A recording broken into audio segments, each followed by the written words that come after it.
வணக்கம். நான் உங்கள் ஜெயா. இன்றைக்கி நம்ம இந்த வீடியோவில் effects of the French revolution on England இந்த டாப்பிக்கை பற்றி பார்க்கலாம் வாங்க. ஃப்ரெஞ்ச் ரெவல்யூஷனால் இங்கிலாண்டில் நடந்த மாற்றங்களை பற்றி தான் இப்போ நம்ம பார்க்க போகிறோம். ஃப்ரான்ஸ் பார்த்திங்கன்னா ஒரு டிக்டேட்டர்ஸ், அதாவது சர்வாதிகாரிகளாலேயே ரொம்ப காலமாக ஆளப்பட்டது. முக்கியமாக பார்த்திங்கன்னா லூயிஸ் த 14th 14ஆம் லூயிஸ். இந்த ராஜாங்கெல்லாம் மக்களை பற்றி கவலைப்படாமல் ஆடம்பரமான வாழ்க்கையை வாழ்ந்துக்கிட்டு மக்கள் மேலே நிறைய வரியை சுமத்தி அந்த வரியை செலுத்தாதவங்களுக்கெல்லாம் கொடூரமான தண்டனையெல்லாம் கொடுத்து மக்களை ஒரு பீதியிலே வாழ வச்சுட்டு இருந்தாங்க. இந்த மாதிரி அலட்சிய போக்காலே பார்த்திங்கன்னா அந்த நாட்டில் வறட்சி இருந்தது, மக்கள்லாம் ரொம்ப கஷ்டப்பட்டுருந்தாங்க. அந்த கஷ்டங்களும் ஒரு எல்லையை மீறி போகும்போது மக்கள்லாம் கலவரத்தில் ஈடுபட்டு ராஜாவை தூக்கி அவரை கொன்னே போட்டுட்டாங்க. அவரை கொன்று அவங்க மன்னர் ஆட்சிக்கு ஒரு முடிவை கொண்டு ஃப்ரெஞ்ச் ரிப்பப்ளிக், அதாவது மக்களாட்சியை கொண்டு வந்துட்டாங்க. இந்த ஃப்ரெஞ்ச் ரெவல்யூஷன் அப்படின்னு சொல்கிறது இதை பற்றி தான். அதாவது முடியாட்சியை எடுத்துகிட்டு மக்களாட்சியை கொண்டு வந்து தான் நம்ம ஃப்ரான்ஸில் ஃப்ரெஞ்ச் ரெவல்யூஷன் சொல்லுவோம். இது எப்போ ஆரம்பிச்சதுன்னா ஜூலை 14, 1789. அது எப்போன்னா அங்கே பேஸ்லேன்ற ஒரு இடத்துல இருக்கக்கூடிய சிறைசாலையை மக்கள் உடைச்சாங்க. அதுலேருந்து ஆரம்பித்த கலவரம் எங்கே போய் முடிஞ்சதுன்னா 16ஆம் லூயிஸும் அவருடைய மனைவியும் நடு ரோட்டில் வச்சு கழுத்தை வெட்டி கொள்கிற அளவுக்கு கொண்டு போயிட்டு, அதுக்கப்புறம் மே மாதம் 1804 நெப்போலியன் அந்த நாட்டோட அரசர் ஆகும்போது தான் இது முடிவுக்கு வந்தது. இந்த நிலைமையில தான் 1793 இங்கிலாந்து இந்த ஃப்ரெஞ்ச் ரெவல்யூஷன் நடக்கிற நேரத்தில் அவங்க மேலே போர் தொடுக்கிற ஒரு நிலைமை வந்தது. ஏன்னா என்ன ஆயிடுச்சுன்னா, இந்த ஃப்ரெஞ்ச் புரட்சியில் ஈடுபட்டவங்களாம் உலக நாடுங்க எல்லாருக்கும் சொல்லிகிட்டு இருந்தாங்க, யார் யாரெல்லாம் உங்கள் ஊரில் உங்கள் நாட்டில் மன்னர்களை தூக்கிட்டு மன்னராட்சிக்கு ஒரு முடிவு கொண்டு வந்துட்டு மக்களாட்சியை கொண்டு வரணும்னு நினைக்கிறீங்களோ சொல்லுங்கள், நாங்கள் உங்களுக்கு உதவுவோன்னு. அதனால் இங்கிலாண்டில் அந்த பயம் வந்துடுச்சு, ஒருவேளை அந்த கலவரம் எங்கேயும் வருமோ அப்படின்றதுனால அவங்க போர் தொடுத்தாங்க. இது பேட்டில் ஆஃப் வாட்டர்லூ, அதாவது 1815 நெப்போலியனை லார்ட் வெலிங்டன் தோக்கடித்தது மூலமாக முடிவுக்கு வந்தது. ஆனால் இந்த போர் 20 வருஷம் நடந்தது. அதனால் இங்கிலாண்டில் நிறைய பாதிப்புகள் இருந்தது. முக்கியமாக இங்கிலாந்து பெரும் கடனுக்கு உட்பட்டுச்சு. ஏன்னா போர் நடக்கணுன்னா நிறைய பணம் தேவை, அதனால நிறைய கடன் வாங்கியிருந்தாங்க. அதாவது போர் தொடங்கி முடியறதுக்குள்ளே அவங்களுக்கு 1000 மில்லியன் பவுண்ட்ஸ் கடனில் இருந்ததாகவே அவங்க கணக்கு சொல்லியிருக்காங்க. அப்போ பார்த்திங்கன்னா இங்கிலாண்டில் இருந்த மக்கள் தொகையே 19 மில்லியன் தான், ஆனால் கடன் 1000 மில்லியனு. அப்போது எவ்வளோ அவங்களுக்கு வட்டி கட்ட வேண்டியிருக்குன்னு யோசிச்சு பாருங்கள். அதனால் 1815 அவங்க வரி மூலமாக 74,000 மில்லியன் பவுண்ட்ஸ் அவங்க வரி விதித்து அவங்க இந்த கடன் அடைக்கிறதுக்கு முடிவு பண்ணாங்க. இந்த போருக்கு அப்புறம் பார்த்திங்கன்னா நாட்டில் அமைதியாக தான் எல்லாமே இருந்தது. நிலக்கரி, இரும்பெல்லாம் விலை ரொம்ப கம்மியாச்சு. ஆனால் இந்த நிலக்கரி சுரங்கத்துலேயும் இரும்பு சுரங்கத்துலேயும் வேலை செஞ்சுருந்தவங்க எல்லாருமே வேலையை விட்டு வெளியில் வர வேண்டிய கட்டாயத்துக்கு ஆகிட்டாங்க. ஏன்னா போர் சமயத்தில் நிறைய மக்கள் தேவைப்பட்டாங்க இங்கே வேலை செய்கிறதுக்கு. அதனால் நிறைய பேருக்கு வேலை கிடச்சிது. ஆனால் போர் நிறுத்திட்ட அப்புறம் அங்கே நிறைய பேருக்கு வேலை இல்லை, அதனால் அவங்கெல்லாம் வெளியில் வந்துட்டாங்க. அவங்க இல்லாமல் இந்த போரில் ஈடுபட்டிருந்த அந்த வீரர்கள், அப்புறம் மாலுமிகள், ஏன்னா கப்பல் வழியாக தான் போய் அவங்க இதெல்லாம் போர் செய்ய வேண்டியிருந்தது, இவங்க எல்லாரும் கூட போர் நின்னதுனால வேலையை இழந்துட்டாங்க. இப்போ அவங்களும் ஏற்கனவே வேலை இல்லாமல் திண்டாடிட்டு இருந்த மக்களோடு இவங்களும் சேர்ந்துட்டாங்க. இங்கிலாண்டில் வேலையில்லா திண்டாட்டம் ரொம்ப கடுமையாக இருந்தது. இப்போ இந்த 20 வருஷம் போர் போது என்ன பண்ணியிருந்தாங்கன்னா, யூரோப்லேருந்து இவங்க சோளம் இம்போர்ட் பண்ணலை. அதனால் இங்கிலாண்டில் வளர்ந்த சோளத்தை தான் இங்கே இருக்கிற மக்கள்லாம் வாங்க வேண்டியிருந்தது. அதனால் இங்கிலீஷ் விவசாயிங்களாம் நிறைய பணம் சம்பாதிச்சாங்க. ஏன்னா என்ன பண்ணிட்டாங்கன்னா, இப்போ இவங்க சோளத்தை தான் வாங்கணும் போது விலையை நல்லா ஏற்றிட்டாங்க. மக்களுக்கும் வேறு வழி இல்லை, அந்த சோளம் தான், ஏன்னா அவங்களுக்கு கிடைச்ச உணவு அதுதான் வாங்க வேண்டியிருந்தது. இப்போ அமைதி வந்துட்ட அப்புறம் திரும்பி யூரோப்லேருந்து சோளம் வர ஆரம்பிச்சிடுச்சு.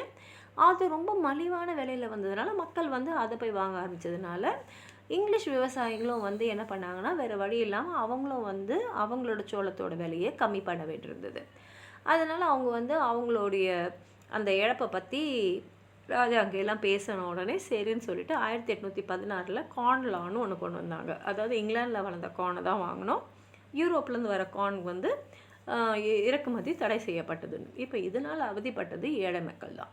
ஏன்னா வந்து திரும்பி இந்த இங்கிலீஷ் விவசாயிங்கெல்லாம் வந்து என்ன பண்ணிட்டாங்க, விவசாயிங்கன்னா அந்த லேண்ட்லார்ட்ஸ் முதலாளிங்க, அவங்க வந்து திரும்பி வந்து அந்த சோளத்தோட விலையை அதிகமாக்கிட்டாங்க. அதுலேயும் வந்து வறட்சி காலத்தில் பார்த்திங்கன்னா அந்த விலை ரொம்ப அதிகமாக இருந்தது. மக்கள் ரொம்ப கஷ்டப்பட்டதுனால திரும்பி இது வந்து ஆன்டி கார்ன் லா லீக் அப்படின்னு சொல்லிட்டு அவங்க இதை திருப்பி வந்து வாங்கிட்டாங்க 1846. இது நடந்த சமயத்தில் பிரைம் மினிஸ்டர் இருந்தவர் ராபர்ட் பீல். இப்போ இந்த மக்கள் எல்லாம் ரொம்ப அதிருப்தியில் இருந்தாங்க இங்கிலாண்டில். ஏன்னா வந்து சம்பளம் ரொம்ப கம்மியாக இருந்தது, சோளத்தோட விலை ரொம்ப அதிகமாக இருந்தது, வேலையில்லா திண்டாட்டம் பயங்கரமாக இருந்ததுனால அங்கங்கே கலவரம் வெடிச்சுக்கிட்டே இருந்தது. இந்த கலவரத்தெல்லாம் இரும்பு கையை வச்சு தான் வந்து அரசாங்கம் அடக்க வேண்டியிருந்தது. இதில் உச்சக்கட்டமாக பார்த்திங்கன்னா 1819 மான்செஸ்டரில் மெஜிஸ்ட்ரேட்டாக இருந்தவர் வந்து அப்போ வந்து சிறந்த பேச்சாளராக இருந்த பிரபலமான ஒரேட்டரான ஹண்ட்ன்றவர் இவரை போய் கைது செய்ய சொல்லிட்டார். அப்போது தான் ஹண்ட் வந்து சென்ட் பீட்டர்ஸ் ஃபீல்டில் வந்து நிறைய மக்களை கூட்டி அவர் பேசின்னு இருக்கார். அங்கே அவர் அரெஸ்ட் பண்ண வந்ததை பார்த்தோன்னே அந்த கூட்டம் வந்து இல்லை, நீங்கள் அவரை கைது பண்ணக்கூடாது அப்படின்னு வந்து அவங்க வந்து எதிர்த்து நிற்கும் போது இங்கே வந்து அரசாங்க ஆஃபீஸர் என்ன பண்ணிட்டாருன்னா அவங்க மேலே சார்ஜ் பண்ண சொல்லிட்டார். இப்போது சார்ஜ்னா அவங்க மேலே வந்து தாக்குதல். இப்போ இந்த கூட்டம் வந்து பேச்சு கேட்க வந்த கூட்டம், அவங்கக்கிட்ட எந்த ஆயுதமும் கிடையாது, ஒன்றுமே கிடையாது. 11 பேர் இறந்துட்டாங்க, 600 பேர் வந்து பயங்கரமாக காயப்பட்டாங்க. இது வந்து பேட்டில் ஆஃப் பீட்டர்லூன்னே சொல்லுவாங்க, இல்லைன்னா மான்செஸ்டர் மேசக்கர்னு சொல்லுவாங்க. மேசக்கர்னால் பல பேரை ஒரே சமயத்தில் அழிக்கக்கூடியது தான் மேசக்கர்ன்றது. இதனால் மக்கள்லாம் பயங்கரமாக போராட்டம் பண்ணோன்னே அது வந்து அரசாங்கத்துக்கே ரொம்ப அசிங்கமான ஒரு விஷயம் ஆயிடுச்சு. சரி, இந்த மக்கள், அதுவும் ஏழை மக்களுடைய கோரிக்கையான பார்லிமெண்ட் ரிஃபார்ம்ஸ்லாம் நீங்கள் கொண்டு வரணுன்றதை ஏற்றுக்கிட்டு ஃபஸ்ட்டு ரிஃபார்ம் பில் வந்து 1832 அவங்க வந்து கொண்டு வந்தாங்க. இந்த ஃப்ரெஞ்ச் ரெவல்யூஷனால் இன்னொரு நல்லது நடந்தது அப்படின்னு சொன்னோன்னா, நேவி அண்ட் ஆர்மி ரெண்டுமே வந்து தேசிய இன்ஸ்டிடியூஷன்ஸாக அங்கீகரிக்கப்பட்டது. அதாவது பேட்டில் ஆஃப் ட்ரஃபல்கரில் பார்த்தீங்கன்னா லார்ட் நெல்சன் வந்து தி ரெவல்யூஷனரி வார் இன் 1805 அப்படின்னு சொல்கிற அளவுக்கு அந்த இங்கிலீஷ் நேவி வந்து அதாவது கப்பல் படை வந்து அவ்வளோ சிறப்பாக செயல்பட்டாங்க. அதனால் அந்த அந்த வெற்றியை வந்து கொண்டாடுற விதமாக லண்டனில் ட்ரஃபல் ஸ்கொயர்னு ஒரு இடத்துல வந்து நெல்சனோட சிலையை அமைச்சாங்க. அந்த சிலை வந்து எப்படின்னா அப்படியே வந்து ரிவர் தேம்ஸை பார்க்குற மாதிரி நிற்கும். இன்றைக்கும் பார்த்திங்கன்னா லண்டனுக்கு வர டூரிஸ்டெல்லாம் கண்டிப்பாக போக வேண்டிய ஒரு இடம்னு பார்த்திங்கன்னா அந்த இடம்தான். இது வந்து எல்லாரும் வந்து புரட்சியாளர்கள்லாம் வந்து அந்த இடத்துல தான் கடைசியாக வந்து அவங்களுடைய அந்த போராட்டங்கள்லாம் முடித்ததுனால இந்த இடம் வந்து குறிப்பிடத்தக்க இடம். இதை வந்து victory of Lord Wellington at வாட்டர்லூன்னு 1815 வந்து இவங்க வந்து கொண்டாடினாங்க. நேவிக்கு அந்த சிறப்புனா இந்த வாட்டர்லூவில் கிடச்ச அந்த வெற்றியை கொண்டாடுறதுக்காக அந்த வீரர்களுக்கெலாம் வந்து வீடு கட்டி கொடுத்தாங்க. அது வரைக்கும் ரொம்ப சாதாரண வீடுங்களில் பாடடைஞ்ச வீடுங்களெல்லாம் வாழ்ந்துட்டு இருந்த வீரர்களுக்கெலாம் இப்போ அருமையாக அரசாங்கமே கட்டி கொடுத்த ஒரு வீடு கிடச்சதில் மக்களுக்கும் அந்த வீரர்களுக்கும் ரொம்ப சந்தோஷமாக இருந்தது.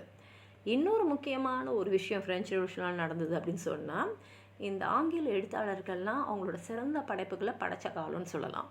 எட்மண்ட் பர்க்ன்றவர் வந்து ரிஃப்ளெக்ஷன்ஸ் ஆன் த ஃப்ரெஞ்ச் ரெவல்யூஷன்னு ஒரு புக்கு எழுதினார். அதில் அவர் கேள்வியெல்லாம் நிறைய கேட்டிருந்தார்.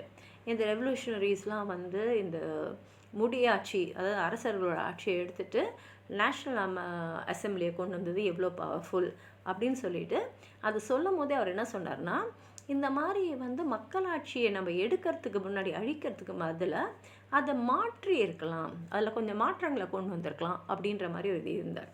இதுக்கு பதில் சொல்கிற விதமாக தாமஸ் பெயின் என்றவர் ரைட்ஸ் ஆஃப் மேன்னு 2 வால்யூம் எழுதியிருந்தார். அதில் ஒன்று அவர் என்ன சொல்லியிருந்தாருன்னா, ஒரு நாட்டுக்கு வந்து கான்ஸ்டியூஷன் ரொம்ப முக்கியம், அதாவது மக்களால் அமைக்கக்கூடிய ஒரு அரசாங்கம் ரொம்ப முக்கியம். அப்படி கான்ஸ்டியூஷன் இல்லைன்னா அது வந்து கொடுங்கோல் டைரனியில் தான் போய் முடியும் அப்படின்றத சொல்லியிருக்காரு. இதில் வந்து அந்த ஃப்ரெஞ்ச் ரெவல்யூஷன் எவ்வளோ முக்கியத்துவம் வாய்ந்தது, கண்டிப்பாக காலத்தின் கட்டாயத்தால் வர வேண்டியதுன்றதெல்லாம் சொல்கிறது மாத்திரம் இல்லாமல் மனிதனோட உரிமைகள் ரைட்ஸ் ஆஃப் மேன் எவ்வளோ முக்கியம் அப்படின்றதையும் சொல்லிட்டு 2வது புத்தகத்தில் என்ன பண்ணியிருந்தாருன்னா, யூரோப் இங்கிலாந்து ரெண்டுமே வந்து முன்னேறத்துக்கு என்னென்னலாம் செய்யலான்ற ஐடியாஸ் ப்ரப்போசல்ஸும் நிறையா கொடுத்துருந்தார்.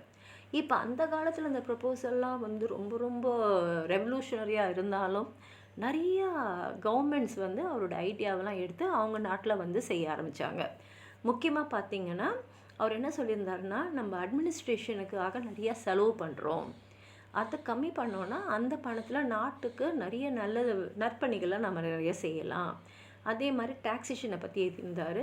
அப்புறம் ஏழை மக்களுக்கு, வயதானவர்களுக்கு, குடும்பத்துக்கு அலவன்சஸ்ஸு, ஏழை மாணவர்களுடைய படிப்புக்கு மெட்டர்னிட்டி கிராண்ட்ஸு, ஃபியூனரல் கிராண்ட்ஸு, அது மாத்திரம் இல்லாமல் ஒவ்வொரு நாடும் பக்கத்தில் இருக்கிற நாடுங்களோட அமைதி ஒப்பந்தம் பண்ணிக்கிட்டோன்னா, ட்ரீட்டி பண்ணிக்கிட்டோன்னா நம்ம இந்த ஆயுதத்தில் செலவு பண்ணுற பணத்தை மிச்சப்படுத்தலாம் அப்படின்லாம் நிறைய ஐடியாஸ் கொடுத்துருந்தாரு. இதை நிறைய நாடுகள் வந்து அவங்களோட நாட்டில் வந்து செயல்படுத்த ஆரம்பித்தாங்க.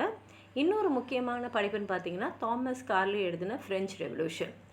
இது நிறைய பேர் வந்து அவர் ஒரு பட்சமாக எழுதியிருக்காருன்னு சொன்னாலும் அது வந்து அப்போ ஹிஸ்டாரிக்கலாக நடந்த மெலோ ட்ராமாவை பற்றி, அதுவும் ஏழை மக்கள் எவ்வளோ கஷ்டப்பட்டாங்கன்றதை பற்றி அருமையாக எழுதின ஒரு புத்தகம் இது. அது மாத்திரம் இல்லாமல் இதில் நிறைய வரலாற்று நாயகர்களான மிரபெல், லஃபயட், டான்டன், ராபிஸ்பியர் அவங்கள பற்றிலாம் இதில் அவர் எழுதியிருக்காரு. இன்னொரு புஸ்தகம்னு பார்த்தீங்கன்னா சார்ல்ஸ் டிக்கன்ஸு டேல் ஆஃப் 2 சிட்டிஸு. இதில் வந்து பாரிஸும் லண்டனும் ஃப்ரெஞ்ச் ரெவல்யூஷன் சமயத்தில் எப்படி இருந்துன்றத ஒரு உண்மையான ஒரு சூழ்நிலையை அந்த புத்தகத்தில் அவர் எழுதியிருப்பார்.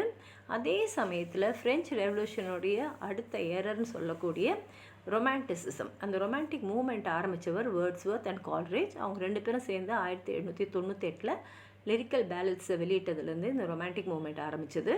இதில் வேர்ட்ஸ்வொர்த் வந்து இந்த ஆர்டிஃபிஷியலான ஸ்டைல்லாம் இல்லாமல் அழகான போயிட்ரியை எப்படி ஆர்டினரியான சப்ஜெக்ட்ஸ், சாதாரண விஷயம், அன்றாட நம்ம பார்க்கக்கூடிய விஷயங்களை ஒரு சாதாரண மொழியிலேயே, நம்ம தினசரி உபயோகக்கூடிய மொழியிலேயே எழுதலாம் அப்படின்றத அவர் ஆரம்பித்தார். இந்த மூமெண்ட் வந்து பைரன், ஷெல்லி, கீட்ஸ் வரைக்கும் இருந்ததுன்னு சொல்லலாம். உங்களுக்கு ஏதாவது சொல்லணும்னு நினச்சிங்கன்னா கீழே இருக்கிற கமெண்ட் பாக்ஸில் எழுதுங்க. இந்த வீடியோவை லைக் பண்ணுங்கள், உங்கள் ஃப்ரெண்ட்ஸோடு ஷேர் பண்ணுங்கள். சப்ஸ்கிரைப் பண்ணாதவங்களாம் ப்ளீஸ் சப்ஸ்கிரைப் பண்ணி சப்போர்ட் பண்ணுங்கள். நன்றி.